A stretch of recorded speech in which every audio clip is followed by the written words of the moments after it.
जैसा कि मैंने लास्ट वीडियो में आपको स्पेसिफिकेशन कैसे अप्लाई किया जाता है, सपोर्ट कैसे अप्लाई किया जाता है, बेसिकली स्पेसिफिकेशन में जो हम रिलीज़ देते थे वो रिलीज़ क्या होता था, ये सारी चीज़ें आपको बताई थी। अब मैं जो आगे बताने वाला हूँ वो बताने वाला हूँ लोड कैलकुलेशन। लोड कैलकुलेशन क्या होता है कि अभी अगर हम यहाँ पर इस बिल्डिंग पे लोड लगाना चाह रहे हैं तो बेसिकली आप दो टाइप के लोड पढ़ते हो, एक लोड पढ़ते हो डेड लोड और एक लाइव लोड। उसके आगे भी हम लोड करते हैं, एक अर्थक्वेक लोड भी हम पढ़ेंगे जिसको हम सीज़मिक लोड बोलते हैं। बट राइट नाउ अभी मैं जो डिस्कशन कर रहा हूँ वो डेड लोड और लाइव लोड में कर रहा हूँ। देखिए बेसिकली मोस्ट कॉमनली जो लोड हम लोग पढ़ते हैं और जो सुनते हैं वो डेड और लाइव लोड सुनते हैं। तो देखिए डेड लोड मीन्स क्या होता है। डेड लोड मतलब एक ऐसा लोड जो बिल्डिंग के पूरे खुद के लोड को डिफाइन करते हैं, मतलब self weight of the building जो है हमारा, वो हमारा डेड लोड होता है। और लाइव लोड क्या है? लाइव लोड मतलब एक वो लोड जो मूवेबल है, मतलब फिक्स नहीं है। ठीक है, जैसे हमारा इवन हम फर्नीचर्स को भी अगर हम देखें तो फर्नीचर्स भी हमारा लाइव लोड के कैटेगरीज में ही आता है, क्योंकि वो लाइव भले फर्नीचर एक पोजीशन पे कुछ समय तक रह सकता है, बट उसकी पोजीशन हम कभी भी फिक्स नहीं बोल सकते कि ये फिक्स ही है। तो लाइव लोड होता है। तो ये डेड लोड आप कैसे डिफाइन करेंगे, लाइव लोड कैसे डिफाइंगे? तो डेड लोड, जैसा मैंने आपसे बोला कि dead load means self weight of the building. तो देखिए इस सॉफ्टवेयर में एक खास बात होता है कि ये सेल्फ वेट खुद से कैलकुलेट करता है। बट सेल्फ वेट एक खुद से कैलकुलेट सिर्फ उसी कंपोनेंट का करता है जो इस पर्टिकुलर ज्योमेट्री में है। जैसे अभी आप देख सकते हैं कि इस ज्योमेट्री में अभी हमारे पास क्या है, सिर्फ इस ज्योमेट्री में सिर्फ बीम एंड कॉलम्स है। बट एक्चुअल कंडीशन की अगर मैं बात करूँ तो कभी भी बिल्डिंग फ्रेम हम सिर्फ बीम एंड कॉलम का थोड़ी ना बनाएंगे। हम यहाँ पर स्लैब भी देंगे, बीम के ऊपर वॉल्स भी रहेंगे। तो हमें क्या करना होगा, ये स्लैब के ऊपर मतलब स्लैब का लोड अप्लाई करना पड़ेगा, बीम के ऊपर वॉल का लोड अप्लाई करना पड़ेगा। और देखिए देखा जाए तो स्लैब अगर रहेगा तो स्लैब का लोड भी अल्टीमेटली ट्रांसफ़र किस में होना है, बीम में ही होना है। तो हमें डेफिनेटली स्लैब का लोड भी इसमें अप्लाई करना पड़ेगा और बीम के ऊपर वॉल लोड भी अप्लाई करना रहेगा। तो ये लोड अप्लाई करने से पहले पहले उस लोड को हमें कैलकुलेट करना पड़ेगा कि वो लोड कितना लगेगा। तो वो लोड का कैलकुलेशन मैं अभी इस क्लास में आपसे डिस्कस करूँगा कि लोड आप कैसे कैलकुलेट कर सकते हैं। और देखिए जो मैं आपको डिस्कशन कर रहा हूँ, ये इस कैलकुलेशन के थ्रू आप बहुत ईजिली किसी भी बिल्डिंग पे लोड कैलकुलेट कर सकते हो और लोड अप्लाई कर सकते हो। तो मैं इसको अभी क्लोज करता हूँ पहले। और यहाँ पर देखिए मैंने लोड कैलकुलेशन का एक शीट ओपन किया हुआ है। अब इस लोड कैलकुलेशन शीट को हम डिस्कशन करेंगे। देखिए यहाँ पर आपको दिख रहा होगा सबसे पहला लोड कैलकुलेशन जो है हमारा वो है डेड लोड कैलकुलेशन। तो इसमें सबसे पहले मैं लोड ऑन द बीम्स यहाँ पे कैलकुलेट कर रहा हूँ, वो भी किसकी लोड, वॉल का लोड। देखिए uniformly distributed load of wall, मतलब देखिए यूनिफॉर्मली डिस्ट्रीब्यूटेड लोड क्या है। देखिए अगर हम बीम के ऊपर वॉल कंसिडर कर रहे हैं या बीम के ऊपर वॉल बनाते हैं तो वॉल का लोड हमेशा बीम के ऊपर एज ए यूडीएल डिफाइन होता है, यूनिफॉर्मली डिस्ट्रीब्यूटेड लोड के पैटर्न में हम डिफाइन करते हैं, मीन्स किलोन्यूटन पर मीटर में। तो अगर मेरे को सपोज किसी भी बीम के ऊपर वॉल लोड पता लगाना हो, यूडीएल लोड उसका पता करना हो, तो वो कैसे करेंगे वो मैं आपको आगे बताता हूँ। देखिए मैं अगर कंसिडर करता हूँ एक beam, consider a beam of span 3 metre, एक बीम कंसिडर करिए जिसका स्पान 3 मीटर है, लगभग 10 फीट के equal. And consider a wall of 9 inch on beam, और कंसिडर करें कि एक 9 इंच की वॉल उस बीम के ऊपर है। अगर हम मीटर में कन्वर्ट करें तो 0.23 मीटर, और हाइट जो है वॉल की, जो बीम के ऊपर जो वॉल बनी है उसकी हाइट 3 मीटर है। तो देखिए आपके पास स्पान ऑफ द बीम है, थिकनेस ऑफ द वॉल है और हाइट ऑफ द वॉल है, इससे हमें वॉल्यूम मिल जाएगा। तो देखिए वॉल्यूम ऑफ वॉल जो रहेगा वो 3 इंटू 0.23 इंटू 3 हो जाएगा। तो ये वॉल्यूम आ गया। अब देखिए जनरली वॉल हम बनाते किसके हैं, ब्रिक्स का बनाते हैं, मतलब राइट ब्रिक्स का जनरली हमें मिलता है। बट अभी देखा जाए तो राइट ब्रिक के अलावा हम लोग फ्लैश ब्रिक भी यूज़ कर रहे हैं। तो देखिए अब मेरे को लोड कैलकुलेट करना है तो मेरे को ब्रिक की डेंसिटी पता होनी चाहिए कि क्या डेंसिटी उस ब्रिक की है। तो देखिए डेंसिटी ऑफ जो राइट ब्रिक होती है जनरली वो 19 से 21 किलोन्यूटन पर मीटर क्यूब के बीच में होती है। तो मैंने कंसिडर किया है 20 किलोन्यूटन पर मीटर क्यूब।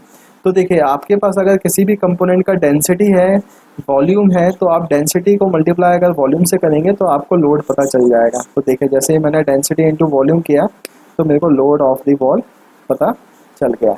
अब देखिए ये तो total load of the wall है, बट हमें लोड जो है वो हमेशा यूडीएल में लगाना होता है।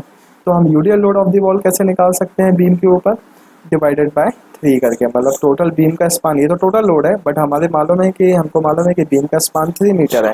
तो हम 41.4 डिवाइडेड बाय जब 3 करेंगे तो इससे हमें क्या होगा, ये 13.8 किलोन्यूटन पर मीटर आ जाएगा। मतलब इसका ये हुआ कि पर मीटर में जो लोड लगेगा वो 13.8 किलोमीटर पर मीटर लगेगा। मतलब अगर राउंड फिगर में लिया जाए तो 14 किलोमीटर पर मीटर। अब देखिए यहाँ पे क्वेश्चन उठता है कि सर ये जो कैलकुलेशन आपने किया ये तो 3 मीटर के लिए किया, बट अगर सपोज बीम का स्पान 3 की जगह 4 हो जाता है, 5 हो जाता है, 3.5 हो जाता है, 6 हो जाता है, कुछ भी एक लेंथ तो कुछ भी हो सकता है बीम का, तो उस केस में क्या हम कैलकुलेशन ही करते रहेंगे? तो ऐसा नहीं है। अगर आप कैलकुलेशन को थोड़ा ध्यान से देखें तो आप देखिए यहाँ पे जो हमने लोड लगाया, निकाला है या कैलकुलेट किया है, ये क्या है? 14 किलोमीटर पर मीटर। इसका मतलब क्या है कि पर मीटर में 14 है। अब वो बीम चाहे 10 मीटर की भी क्यों ना हो, पर मीटर में 14 ही लगेगा। ठीक है, मतलब आप यहाँ पे देखें कैलकुलेशन में खुद देखें कि वॉल्यूम जब हमने कैलकुलेट किया था तो लेंथ को मल्टीप्लाई किया था, 3 मीटर को मल्टीप्लाई किया था, फिर डेंसिटी से मल्टीप्लाई किया तो ये वैल्यू आया, फिर इसी वैल्यू को दोबारा से किससे डिवाइड किया? लेंथ से ही डिवाइड कर दिया। मतलब लेंथ की ज़रूरत नहीं है। मतलब अगर आपको वॉल का लोड कैलकुलेट करना है किसी भी बीम पे तो आप सिर्फ density into height of the wall into thickness of the wall करिए। ये नीचे देखिए मैंने नोट्स में यहाँ पे बनाया हुआ है। UDL load of wall can also be calculated by, कैसे? अगर हम width of the wall into thickness of height of the wall into density कर दें। स्पान ऑफ द वॉल से कोई मतलब नहीं है, width of the wall, height of the wall and density का मल्टीप्लाई करें तो आप देखेंगे यहाँ पर हमारे पास सेम वही वैल्यू आएगी जो वैल्यू इधर आई थी। अब देखिए ये तो 9 इंच की वॉल हमने कंसिडर की, बट सपोज जैसे मैक्सिमम आजकल जो हम देखते हैं कि जो इंटीरियर वॉल्स होती हैं, अंदर की जो वॉल्स होती हैं, वो हम 4.5 इंच की बनाते हैं, सिंगल ब्रिक वॉल बनाते हैं। तो 4.5 इंच की अगर वॉल आप कंसिडर कर रहे हैं तो उसका यूडियल लोड जस्ट हाफ हो जाएगा, 7 किलोन्यूटन पर मीटर। और देखिए from calculation it is clearly seen that UDL load of wall is totally depends upon the height of the wall and width of the wall. Height और width के ऊपर ही बस depend करता है and it is not dependent on span of the wall और beam. ठीक है, तो अभी देखिए, तो आपको आई थिंक ये कैलकुलेशन समझ में आ गया होगा। अब नेक्स्ट हम आ जाते हैं, ये तो हमने अभी वॉल लोड कैलकुलेट किया, अब नेक्स्ट हम आ जाते हैं फ्लो लोड पे।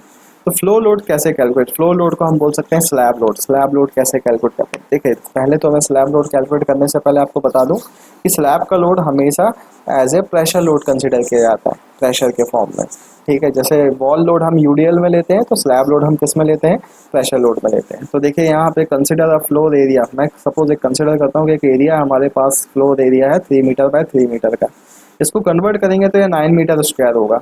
और कंसिडर स्लैब थिकनेस है, और स्लैब का जो थिकनेस है उसको कंसिडर करिए कि ये 5 इंच है। अच्छा 5 इंच को मीटर में कन्वर्ट कर देंगे तो 0.125 मीटर होता है राउंड फिगर में। तो आप देखेंगे वॉल्यूम ऑफ स्लैब आपके पास आ गया। अब जैसे ये वॉल्यूम ऑफ स्लैब आ गया है 1.125 मीटर क्यूब, ये मीटर क्यूब रहेगा, यहाँ पर यूनिट हमने नहीं लिखा हुआ है, मीटर क्यूब रहेगा। डेंसिटी ऑफ कंक्रीट, अच्छा अब देखिए हम स्लैब जनरली क्या है का बनाते हैं? कंक्रीट का बनाते हैं। तो डेंसिटी ऑफ कंक्रीट जनरली कितना होता है? 25 किलोमीटर पर मीटर क्यूब होता है। तो अब हम डेंसिटी ऑफ कंक्रीट को मल्टीप्लाई करते हैं वॉल्यूम ऑफ स्लैब से, तो हमें टोटल लोड पता चल जाता है। टोटल लोड किसका? स्लैब का। Total weight of the slab क्या होगा? 28.125 किलो न्यूटन पर मीटर क्यूब। तो देखिए मीटर क्यूब कैंसिल होगा तो किलो न्यूटन ही बचेगा हमारे पास। बट देखिए मैंने जैसे कि पहले अभी डिस्कस किया था कि load of slab always considered as pressure load, तो प्रेशर लोड के फॉर्म में ही आप कंसिडर करते हैं। तो हम प्रेशर लोड कैसे कैलकुलेट करेंगे? तो देखिए ये टोटल जो लोड लग रहा है वो कितने एरिया में लग रहा है? वो 3/3 मीटर के एरिया में लग रहा है। हमने देखा ना फ्लोर एरिया हमारा 3/3 है, तो जब हम 3/3 से इसको जब डिवाइड कर रहे हैं तो हमारे पास ये प्रेशर लोड आ जा रहा है 3.125 किलो न्यूटन पर मीटर स्क्वायर। देखिए ये हमारा प्रेशर की यूनिट के साथ वैल्यू आ गया है। अब देखिए यहाँ पे भी अगर कोई ये क्वेश्चन पूछ रहा है कि सर ये तो 3/3 का स्लैब था, 3/4 हो गया तो 3.5/3.5 हो गया, तो फिर क्या करेंगे? तो आप देखिए यहाँ पे भी वही चीज़ है, आपने 3 × 3 करके वॉल्यूम निकाला था थिकनेस के साथ, मल्टीप्लाई किया डेंसिटी के साथ, फिर उसी 3 × 3 को डिवाइड भी किया। मतलब यहाँ से हमें क्या समझ में आ रहा है कि अगर हम डेंसिटी का मल्टीप्लाई सिर्फ थिकनेस ऑफ द स्लैब से कर लेंगे तो हमें वैल्यू सेम आएगा। तो देखिए यहाँ पे मैंने लिखा हुआ है pressure load of slab can also be calculated by, अगर हम density of concrete into thickness of slab करें तो हमें सेम वैल्यू मिलेगी। तो देखिए ये 3.2 किलो न्यूटन पर मीटर स्क्वायर मैंने राउंड फिगर में यहाँ पे वैल्यू दिया है। तो देखिए डेड लोड में जो मैंने आपको बताया था कि जैसे स्टैट को जो है सेल्फ वेट खुद कैलकुलेट करता है, लेकिन वो अभी कैलकुलेट करेगा सिर्फ और सिर्फ बीम एंड कॉलम का। अब बचता है हमारा वॉल लोड और एक बचता है स्लैब लोड। तो wall load and slab load मैंने आपको यहाँ पे कैसे कैलकुलेट किया जाता है वो मैंने आपको बता दिया है। और आगे की जो क्लास होगी उस क्लास में मैं इस पर्टिकुलर लोड को अप्लाई कैसे किया जाता है वो मैं आपको बताऊंगा। अब हम आ जाते हैं लाइव लोड में। तो देखिए live load on the floor, live load generally floor में ही हम कंसीडर करते हैं। तो लाइव लोड के लिए देखिए मैंने यहाँ पे कुछ टेक्स्ट लिखा है। क्या लिखा है? Live load can not be calculated accurately because it can not be fixed for life time. मतलब हम कभी कैलकुलेट नहीं कर सकते एक्यूरेटली वैल्यू कि कितना लगेगा, क्योंकि ये फिक्स है ही नहीं लाइफ टाइम के लिए। However according to IS 875-2 1987, the standard value of load for different types of room for different types of building are given। तो आप अगर IS 875 कोड को उठाते हैं -2 को, तो उसमें आपको different types of buildings and different types of room of the building में कितना लोड लगता है उसका वैल्यू आपको मिल जाएगा। We can refer from that code for live load, तो हम उससे भी रिफर कर सकते हैं। However we will take certain loads for our projects as. तो हम अपने प्रोजेक्ट्स में, मतलब जनरली जो मैं अपने प्रोजेक्ट्स में कराता हूँ, किसी भी स्टूडेंट को बताता हूँ, तो यही बताता हूँ कि आप बिल्डिंग को 3 कैटेगरी में डिफाइन कर दो, रेसिडेंशियल, कमर्शियल एंड इंडस्ट्रियल। तो रेसिडेंशियल बिल्डिंग जो होती है हमारी, उसमें हम जो वैल्यू लेते हैं 2.5 से 3 किलोमीटर पर मीटर स्क्वायर के बीच में लेते हैं। अच्छा देखिए क्या होता है बेसिकली कॉन्सेप्ट की अगर हम बात करें तो रेसिडेंशियल बिल्डिंग में लोड अलग अलग रूम पे डिफरेंट ही होगा। मतलब अगर आप हॉल की बात करें तो हॉल में 2 किलोमीटर पर मीटर स्क्वायर होता है। सब बेडरूम का बात किया तो बेडरूम में 1.5 1.7 किलोमीटर पर मीटर स्क्वायर के लगभग होता है। किचन एंड स्टोर रूम जो एक रूम होते हैं, ये रूम ऐसे रूम होते हैं जिसमें सबसे ज़्यादा लाइव लोड होता है। तो देखिए हम जनरली क्या करेंगे, हम मैक्सिमम लेके ही पूरे फ्रेम को डिज़ाइन करेंगे, मैक्सिमम लोड ही स्लैब में लगाएंगे, सारे स्लैब में, चाहे वो हॉल हो, चाहे बेडरूम हो, चाहे वो वॉशरूम हो, कोई भी रूम हो। ठीक है, तो हम एक कांस्टेंट लोड लेके ही प्रेशर लोड अप्लाई करेंगे। कमर्शियल बिल्डिंग है तो 5 to 7.0 किलोमीटर पर मीटर स्क्वायर होता है। इंडस्ट्रियल है तो 8 to 11 किलोमीटर पर मीटर स्क्वायर के लगभग होता है। ये मैं एक आपको एक वैल्यू यहाँ पे लिखा हूँ कि इस वैल्यू को लेके आपको काम करना है।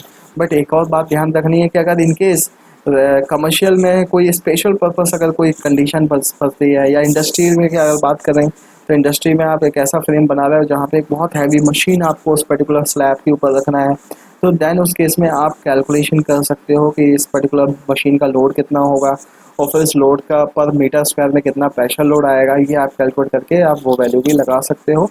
बट अभी जो है मैंने वैल्यू दी है या एज पर मतलब स्टैंडर्ड के हिसाब से ही ली है, और आप IS 875 कोड को देखेंगे तो लगभग इसी रेंज में आपको वैल्यूज़ मिलेंगी। तो देखिए मैंने आपको डेड लोड और लाइव लोड जो है वो कैसे क्या वैल्यू रहेगी, क्या वैल्यू हम आगे जाके अप्लाई करने वाले हैं वो बता दिया हूँ।